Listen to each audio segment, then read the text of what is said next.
श्री स्वामी समर्थ. कसे आहात सर्वजण? आय होप मजेत असाल. तर आज मी साडी वेअर केली आहे कारण मला जायचं होतं मार्केटमध्ये शौर्यासाठी प्रोजेक्ट फाईल आणायला. तर माझ्यासोबत या दोघी निघाल्या कारण भाभीला अनुला डेंटिस्टकडे दाताच्या दवाखान्यात दाखवायचं होतं कारण याचे खूप जास्त दात किडले आहेत. मग हॉस्पिटलमध्ये पोहोचल्याबरोबर सानूने रडायला सुरुवात केली. मग काय तिला इकडे तिकडे फिरवलं, थोडं काउंटर घेऊन उभं राहिलो. मग आला आमचा नंबर आणि सानूला दाखवलं. त्याच्यानंतर आम्ही आलो मार्केटमध्ये थोडीशी खरेदी केली. सॉरी मी थोडासा व्हिडिओ वगैरे बनवायला विसरले आहे स्टोअरचा वगैरे. तिथं आम्ही थोडे स्टिकर वगैरे खरेदी केले, जास्त काही असे केले नाही. आणि भाजी वगैरे काही घ्यायची नव्हती. मग शौर्याची प्रोजेक्ट फाईल घ्यायची खूप जास्त महत्त्वाची होती कारण तो बजावून सांगून गेला होता शाळेमध्ये.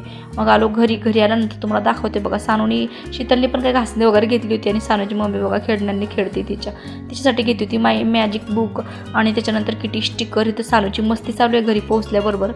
आणि घरी पोहोचल्यावर बघा सानूला मॅजिक बुक बघायची होती तिची, ते खायला पण घेतलं होतं आणि इथं लोडते मस्तपैकी तिला खूप जास्त आनंद होत होता बघून. तर इथे शीतलने पण काही घासणी वगैरे घेतली होती आणि तिचं सामान वेगळं करून जात होती घरी. तरी किटीचे स्टिकर घेतले, ABCDचे मॅजिक बुक घेतली आणि मी घेतली शौर्यासाठी प्रोजेक्ट फाईल. मला प्रोजेक्ट पेपर पण घ्यायचे होते ते इथं जवळपास कुठे स्टोर आहेत पण भेटत नाही जवळ, म्हणून चिखलीत जावं लागतं शाळेचं काही पण घ्यायचं असलं का. आणि तुम्हाला माझी व्हिडिओ कशी वाटतात ते कमेंटमध्ये नक्कीच सांगत जावा. शौर्य घरी आल्यानंतर खूप जास्त खुश झाला बघून. त्याने प्रोजेक्ट फाईल कंप्लीट केली लिहून आणि स्टिकर लावून. त्याला खूप जास्त आनंद झाला. तर तुम्हाला माझे मिनी ब्लॉग कसे वाटतात ते कमेंटमध्ये नक्कीच सांगत जा. आणि माझ्या चॅनलला सबस्क्राईब नसेल तर सबस्क्राईब नक्की करा. भेटूया नेक्स्ट व्हिडिओमध्ये. तो